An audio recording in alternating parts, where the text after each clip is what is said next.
নজর রাখবো 2019 সালের একটি ঘটনা। 2019-এর অক্টোবর যখন কিশোরকে ঘুরতে যাওয়ার নাম করে সেখানে যৌন নির্যাতন করা হয়, এমনটাই অভিযোগ সামনে আসে।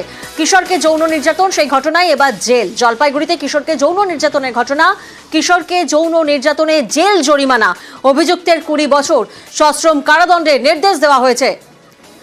প্রতিনিধি শান্তনু এই মুহূর্তে আমাদের সঙ্গে রয়েছেন।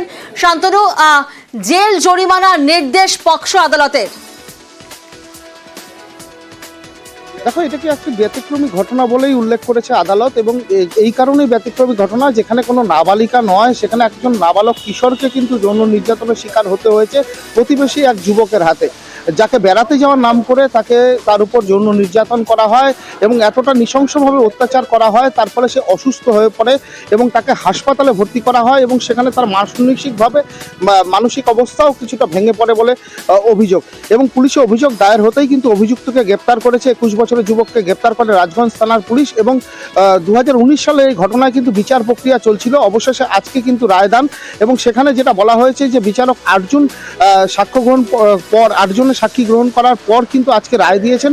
সেখানে সশ্রম কারাদণ্ডের নির্দেশ দেওয়া হয়েছে। অভিযুক্তকে বলা হয়েছে যে সশ্রম কারাদণ্ড 20 বছরের সশ্রম কারাদণ্ড, সেই সঙ্গেই কিন্তু 50,000 টাকা জরিমানা করা হয়েছে, অনাদায়ে আরও 1 বছরের জেল। সেই সঙ্গে যে নির্যাতনের শিকার হয়েছে যে কিশোর, তার পরিবারকে কিন্তু 4 লক্ষ টাকা ক্ষতিপূরণ দেওয়ার জন্য লিগ্যাল সার্ভিস অথরিটিকে ক্ষতিপূরণের নির্দেশ বিচারকের। অন্যদিকে ফের এক বাংলাদেশি গ্রেফতার হাঁসখালিতে। এবার হাঁসখালিতে ফের বাংলাদেশে গ্রেফতার অনুপ্রবেশকারীদের সঙ্গে ধৃত ভারতীয় দালাল। গোপন সূত্রে খবর পায় পুলিশ, আর গোপন সূত্রে খবর পেয়ে উলাসী গ্রামে তল্লাশি চালায়। রঞ্জিত প্রতিনিধি এই মুহূর্তে আমাদের সঙ্গে রয়েছেন। রঞ্জিত, উলাসী গ্রামে পুলিশের এই অভিযান, সেই অভিযানে 3 জনকে গ্রেফতার করা হয়েছে। কোন উদ্দেশ্যে তারা ভারতে এসেছিল, কি জানা যাচ্ছে?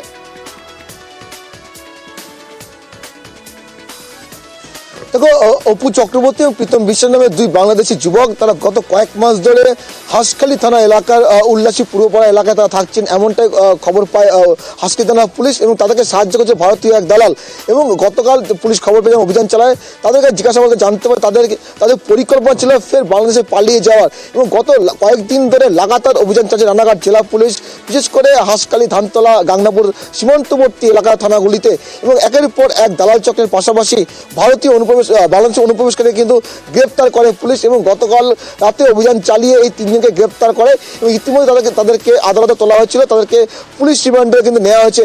তবে গত কয়েকদিন তো যেভাবে লাগাতার বাংলাদেশি অনুপ্রবেশকারী পাশাপাশি দালাল চক্রের পান্ডারা গ্রেপ্তার হচ্ছে, সেই ক্ষেত্রে দাঁড়িয়ে দেখা যাচ্ছে যে এই দালাল চক্রের মদতেই তাদের সাহায্য নিয়েই কিন্তু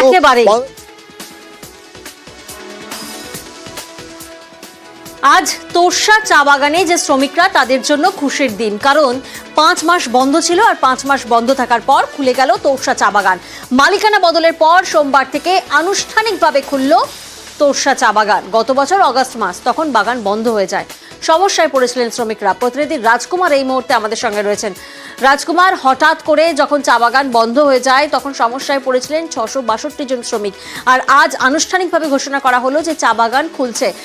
শুধুই কি চা বাগান খুলছে, নাকি যে কটা মাসে তাদের বেতন বাকি ছিল সেই বেতনও তারা পাবেন? দেখো প্রিয়াঙ্কা, প্রথমেই জানিয়ে রাখি যে বকেয়া বেতন এবং রেশন যা বকেয়া রয়েছে সেই সবকিছুই কিন্তু শ্রমিকরা পাবেন, এমনটাই কিন্তু ইতিমধ্যেই যে ত্রিপাক্ষিক বৈঠক হয়েছে, অর্থাৎ শ্রমিক, শ্রম দপ্তর এবং মালিক পক্ষ, তারা কিন্তু নিশ্চিত করেছেন যে তাদের বকেয়া শ্রমিকদের মিটিয়ে দেওয়া হবে।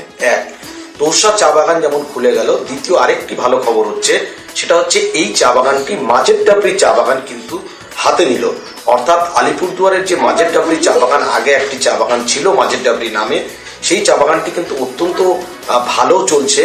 ফলে মাঝের ডাবরি চা বাগান কর্তৃপক্ষ ফের তোরসা চা বাগানকে হাতে নেওয়ায় কিন্তু শ্রমিকদের মধ্যে বাড়তি আনন্দ, কারণ তারা ভাবছেন যে মাঝের ডাবরি যেভাবে ভালোভাবে চলছে, এই তোরসা চা বাগানও এখন আগামী দিন থেকে ভালোভাবে চলবে, আর বন্ধ হওয়ার আশঙ্কা নেই। একেবারেই।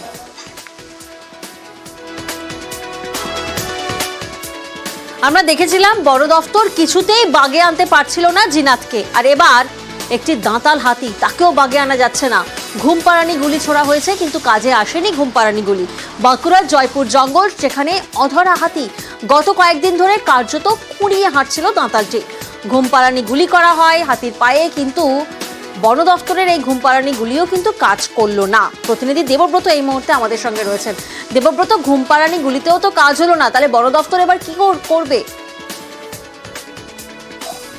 একেবারেই দেখো, বন দপ্তর পর্যবেক্ষণে রেখেছে ওই হাতিটি, যেমনটা জানাচ্ছে এখন আগের থেকে অনেকটাই সুস্থ রয়েছে। তোমাকে জানাবো যে একটি দলছুট হাতি জয়পুরের জঙ্গলে দীর্ঘদিন ধরেই ঘোরাফেরা করছিল। তা ঘোরাফেরার নজরদারি রেখেছে বন দপ্তর। তারপরেই দেখা যায় ওই হাতিটির একটি পায়ে ক্ষত চিহ্ন রয়েছে, অর্থাৎ ক্ষত রয়েছে, তার অসুস্থ রয়েছে, যে কারণেই একটি বিষ্ণুপুর পাঞ্চায়েত বন বিভাগের পক্ষ থেকে একটি মেডিকেল টিম গঠন করা হয় তার চিকিৎসার জন্য, যে কারণেই তলব করা হয় ঘুমপাড়ানি ইনজেকশন দেওয়ার যে বিশেষজ্ঞ টিম রয়েছে তাদেরকে।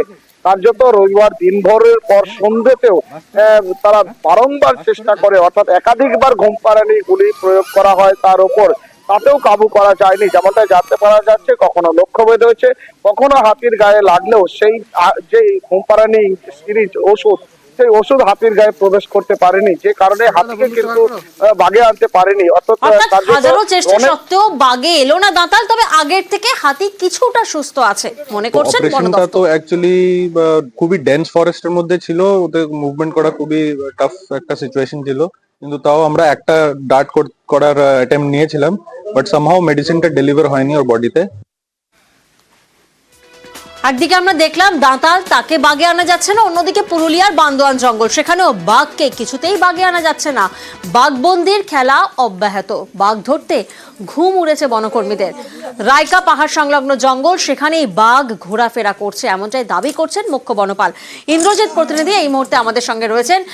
ইন্দ্রজিৎ, মুখ্য বনপালের তরফ থেকে তো দাবি করা হচ্ছে যে আশেপাশেই বাঘ ঘোরাফেরা করছে, সেক্ষেত্রে বন দফতরের তরফ থেকে কি কি ব্যবস্থা নেওয়া হচ্ছে?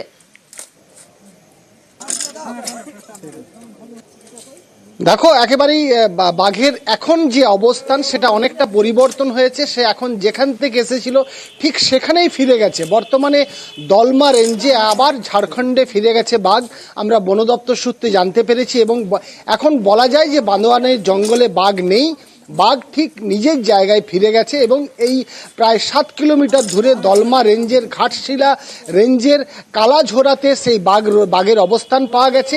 এবং 7 কিলোমিটার দূরে যেখানে বাঘ রয়েছে, তবুও বন দপ্তর এখনও 72 ঘন্টা পর্যবেক্ষণে থাকবে। তার কারণ রায়কা জঙ্গলে আবার বাঘ ফিরে আসতে পারে, সেই আশঙ্কা থেকেই খাঁচা পাতা থাকবে, বনকর্মী যারা ছিল তারা থাকবে, এবং এই 72 ঘন্টা অবজারভেশন করা হবে যাতে বাঘ আবার ফিরে আসছে কিনা। তবে পুরুলিয়ার জঙ্গলে এই মুহূর্তে বাঘ নেই, বাঘ ফিরে গেছে একেবারে দলমা ফরেস্টে, যেখান থেকে সে এসেছিল তাহলে সেই স্বস্তি। জায়গায়।